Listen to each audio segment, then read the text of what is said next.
नमस्कार साथियों, मैं महेंद्र कुमावत, हिंदी विद महेंद्र कुमावत चैनल के माध्यम से आप सभी को राम राम, नमस्कार, सभी का अभिवादन। साथियों, हमारे चल रहे थे वाक्य और वाक्य में हमने पिछली क्लास के अंदर वाक्य के तत्व देखे। आज हमारे वाक्य के अवयव देखेंगे। तो हो जाओ तैयार और सबके सब लाइक कर दो, शेयर कर दो, सब्सक्राइब कर दो। चलो जी। तो वाक्य वाक्य के अंग आज हमारा चलेगा साथियों। वाक्य और वाक्य के अंग चलेगा। तो वाक्य के अंग, वाक्य के अंग या फिर वाक्य के अवयव, वाक्य या फिर वाक्य के अवयव। साथियों, अंग और अवयव एक ही होता है। अंग और अवयव एक ही होता है। ऐसा नहीं है कि अंग अलग है, अवयव अलग है। समझिए बात। तो ध्यान देंगे, वाक्य के अंग अवयव। तो जब हम वाक्य बनाते हैं तो वाक्य में ये अंग होना अनिवार्य माना जाता है। कौन कौन से? तो वाक्य के दो अंग माने जाते हैं। एक होता है साथियों उद्देश्य, उद्देश्य, और एक होता है विधेय। एक होता है उद्देश्य और एक होता है विधेय। अब हमें ये जानना है तो उद्देश्य तो किसे कहते हैं, विधेय किसे कहते हैं? तो ये बात, उद्देश्य तो किसे कहते हैं और विधेय किसे कहते हैं? तो उद्देश्य वाक्य का कर्ता होता है। वाक्य का जो कर्ता होता है उसी को हम उद्देश्य कहते हैं। वाक्य का जो कर्ता होता है उसी को हम क्या कहते हैं साथियों? उद्देश्य कहते हैं। और विधेय, उद्देश्य के विषय में जो भी कुछ कहा जाता है उसको विधेय कहा जाता है। उद्देश्य के विषय में जो भी कुछ कहा जाता है वही वाक्य का क्या कहलाता है? विधेय कहलाता देर है। तो अब उद्देश्य और विधेय को अपन को समझना है और जानना है। तो देखिए, एक एक चीजों को अच्छी तरह से ध्यान देना है। उद्देश्य,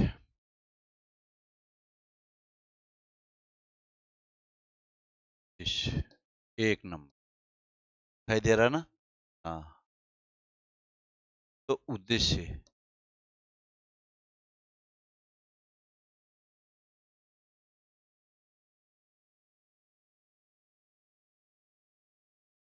वाक्य का कर्ता ही वाक्य का उद्देश्य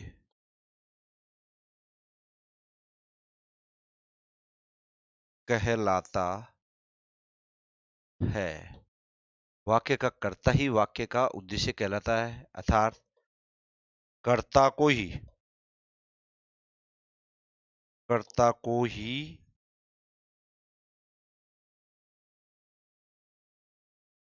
उद्देश्य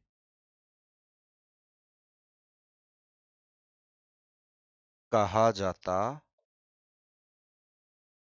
कर्ता को ही उद्देश्य कहा जाता है। समझ गए बात? वाक्य का कर्ता ही उद्देश्य कहलाता है, कर्ता को ही क्या कहलाते कहते हैं साथियों? उद्देश्य कहते हैं। जैसे हम उदाहरण देते हैं कि राम आम खाता है। देखो, ध्यान देना, उदाहरण, राम आम खाता है। राम आम खाता है।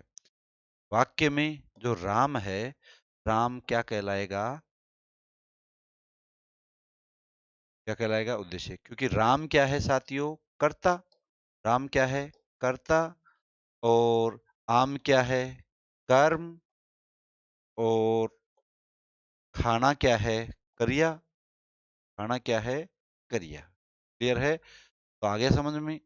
वाक्य का कर्ता जो होता है वही वाक्य का उद्देश्य कहलाता है। वाक्य का जो कर्ता होता है वही क्या कहलाता है साथियों? फिर है, कोई भी उदाहरण बना सकते हो। सीता पत्र लिखती है, दूसरा हमने और उदाहरण बना दिया। ये लो साहब, सीता पत्र लिखती है, सीता पत्र लिखती है, ठीक है। तो अब सीता वाक्य का क्या है? कर्ता। लिखता वाक्य का क्या है? कर्ता। मतलब स्त्रीलिंग है तो कर्तरी कह देते हैं, परंतु वाक्य का क्या है? कर्ता। और कर्ता को ही हम क्या कहते हैं साथियों? उद्देश्य। तो कर्ता को ही क्या कहते हैं? क्लियर है? पत्र क्या हो गया? कर्म। और लिखना क्या हो गया? क्रिया। तो वाक्य का ये चीजें आपको अच्छी तरह वाक्य रचना में वो अच्छी तरह पहचानी है। वाक्य का कर्ता ही वाक्य का उद्देश्य कहलाता है। वाक्य का कर्ता ही वाक्य का क्या कहलाता साथियों? उद्देश्य कहलाता। क्लियर? अब हमें जानना है विधेय, तो आगे चलिए। 2 नंबर है साथियों, विधेय। विधेय,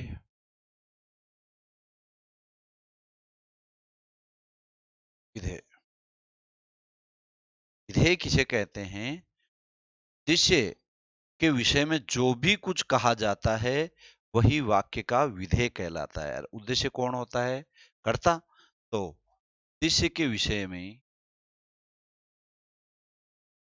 उद्देश्य के उद्देश्य के विषय में, उद्देश्य के विषय में जो भी कुछ कहा जाता है, जो भी कुछ कहा जाता है, कहा जाता है वही वाक्य का विधेय कहलाता है।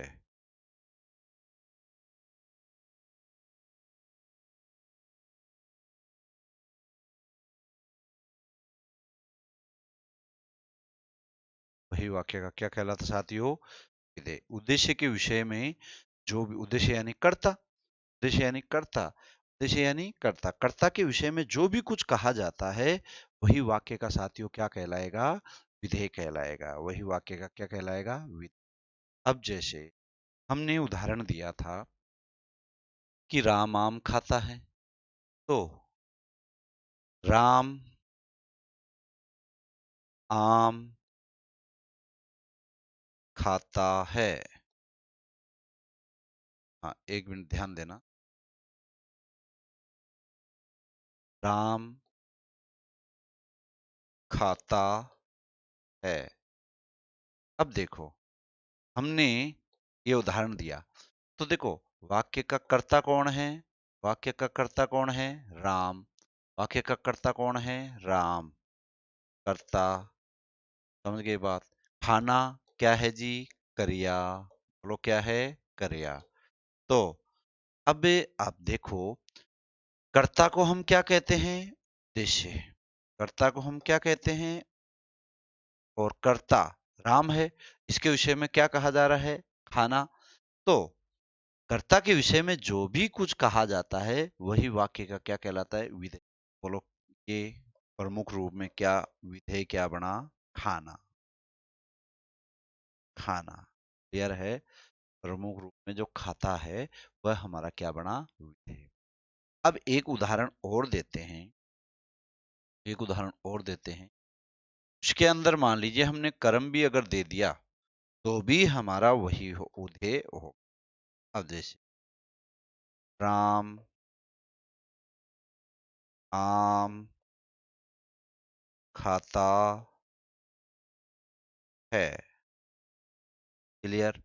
तो राम वाक्य का क्या है? कर्ता। और कर्ता वाक्य में क्या कहलाता है साथियों? उद्देश्य। तो क्या कहलाता है? उद्देश्य। अब खाता है आम, क्या खाता है? आम। तो ये आम खाता है, क्रिया और कर्म ये सारा का सारा साथियों कर्ता के विषय में कहा जा रहा है, तो ये क्या कहलाएगा? विधेय। बोलो क्या कहलाएगा? समझ गए बात? तो अच्छी तरह ध्यान देना, अगर कर्म नहीं आता है तो प्रमुख रूप में हमारी क्रिया जो विधेय कहलाती है, परंतु कर्म भी अगर साथ आ जाता है तो कर्म सहित क्रिया, क्योंकि कर्म के बिना वाक्य पूर्ण माना जाता है। इसलिए वाक्य में पूर्ण करने के लिए कर्ता, कर्म और क्रिया होना जरूरी है। वैसे वाक्य तो बन जाएगा, परंतु पूर्ण वाक्य नहीं मानता है। तो राम आम खाता है, आम खाता है, ये यहाँ तक पूर्ण हमारा क्या बना साथियों? ध्येय बना। क्लियर? अब दो चीज और मिलती है, आ गया यहां तक समझ में? दो चीज, एक होता है साथियों उद्देश्य का विस्तार, एक होती है साथियों उद्देश्य का विस्तार।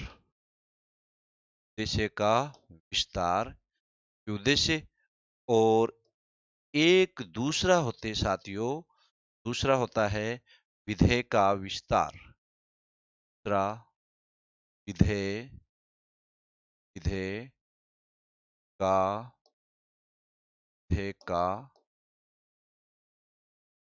विस्तार। दूसरा क्या हो साथियों? विधेय का विस्तार।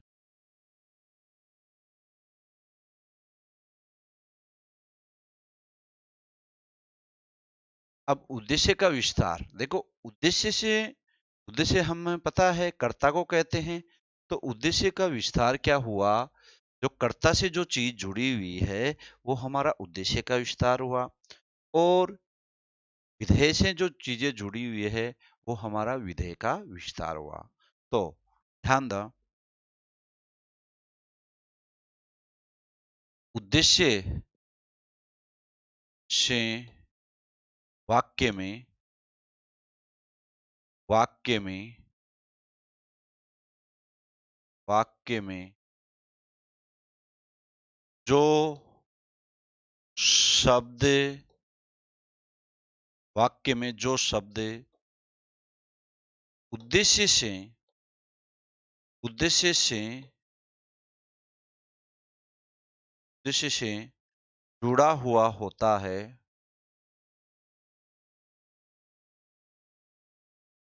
उद्देश्य से जुड़ा हुआ होता है, उसे उद्देश्य का विस्तार कहते हैं। उसे उद्देश्य का विस्तार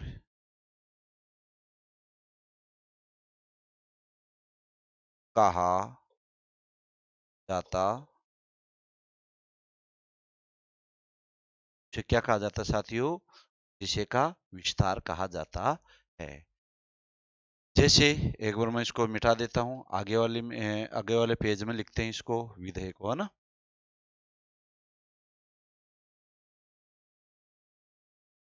वाक्य में जो शब्द उद्देश्य से जुड़ा हुआ होता है उसे उद्देश्य का विस्तार कहा जाता है। उदाहरण देते हैं, जैसे मेरा भाई, मेरा भाई मोहन स्कूल जाता है। मेरा भाई मोहन स्कूल जाता है। अब इस वाक्य के अंदर हमें उद्देश्य, विधेय, सारी चीजों को अच्छी तरह से देखना है। तो सबसे पहले ध्यान देना, इस वाक्य के अंदर कर्ता कौन है? मोहन। कर्ता कौन है साथियों? मोहन। तो कर्ता ही हमारा वाक्य का क्या कहलाया? उद्देश्य। बोलो क्या कहलाया? क्लियर? कर्ता, कर्ता को पहचाना। स्कूल जाता है, स्कूल जाता है, ये हमारा क्या हुआ साथियों? विधेय। क्या हुआ? विधेय। समझिए बात, ये क्या हुआ? विधेय। और ये मेरा भाई किससे जुड़ा हुआ साथियों? मोहन से। तो हमने कहा कि जो उद्देश्य से जो जुड़ा हुआ आता है उद्देश्य का विस्तार, तो विधेय से जो जुड़ा हुआ होता है वो विधेय का विस्तार। तो ये हमारा क्या हुआ साथियों? उद्देश्य का, उद्देश्य का विस्तार। क्या हुआ? का विस्तार, उद्देश्य का विस्तार। क्लियर? तो आ गया समझ में? सीधी सी बात है, कर्ता से जो चीज जुड़ी हुई है वो कर्ता को हम वाक्य में उद्देश्य कहते हैं, तो कर्ता से जो जुड़ी हुई है वह हमारा का विस्तार कहलाता है, और विधेय से जो चीज जुड़ी हुई होती है वह हमारा विधेय का विस्तार कहलाता है। क्लियर है? समझ गए बात? आगे देखिए, उद्देश्य हो गया। दूसरा है हमारा विधेय। दूसरा है हमारा साथियों विधेय। विधेय तो ध्यान देना, जब वाक्य में जब वाक्य में जब वाक्य में जो शब्द जो शब्द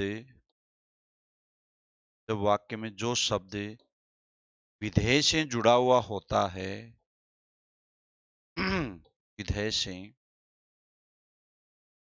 विधेय से जुड़ा हुआ होता है, जुड़ा हुआ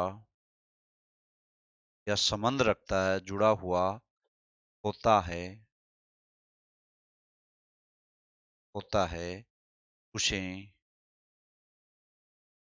उसे विधेय का विस्तार कहा जाता है। उसे विधेय का विस्तार कहा जाता है। कहा जाता, देखो समझो, हमने अभी कहा कि वाक्य का जो कर्ता होता है वही उद्देश्य होता है। तो वाक्य के अंदर अगर जो जुड़ा हुआ होता है, अगर कर्ता से जुड़ा हुआ है तो कर्ता को उद्देश्य कहते हैं, तो वह हमारा क्या, उद्देश्य का विस्तार। और विधेय से अगर जुड़ा हुआ होता है वह विधेय का विस्तार। अब उदाहरण देते हैं, ध्यान देना। उदाहरण, मेरा भाई मोहन, मेरा भाई, उसी में बना देते हैं, मेरा भाई राम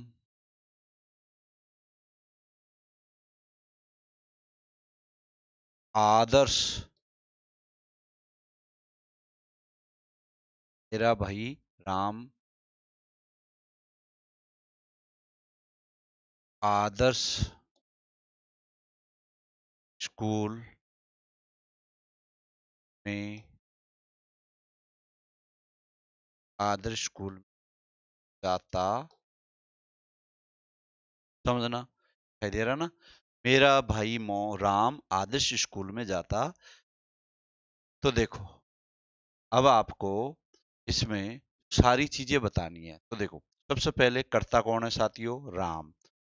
एक ये और एक ये और एक ये लो साहब। तो राम वाक्य का क्या हुआ साथियों? उद्देश्य। आ रहा है समझ में? राम वाक्य का क्या हुआ? उद्देश्य। स्कूल जाता है वह हमारा क्या हुआ साथियों? विधेय। तो क्या हुआ? विधेय। क्लियर? आदर्श किससे जुड़ा हुआ है और मेरा भाई किससे जुड़ा हुआ है? तो देखो, मेरा भाई उद्देश्य से जुड़ा हुआ है। साथियों क्या कहा? उद्देश्य का विस्तार। उद्देश्य का विस्तार क्या कहलाया साथियों? उद्देश्य का विस्तार। अब ये आदर्श विधेय से जुड़ा हुआ है, इसलिए हमने क्या कहा? विधेय का विस्तार। विधेय का विस्तार। विधेय का विस्तार बोलो, क्या है? विधेय का विस्तार। आ गया समझ में? तो सीधी सी बात है, उद्देश्य से जुड़ा हुआ उद्देश्य का विस्तार, और विधेय से जुड़ा हुआ है वह विधेय का विस्तार होता है। और उदाहरण दे देते हैं एक, मेरी मेरी बहन मेरी बहन राधा पवित्र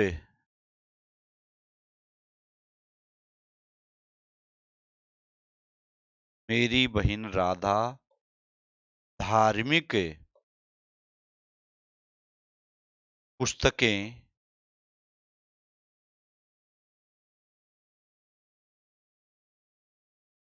पढ़ती।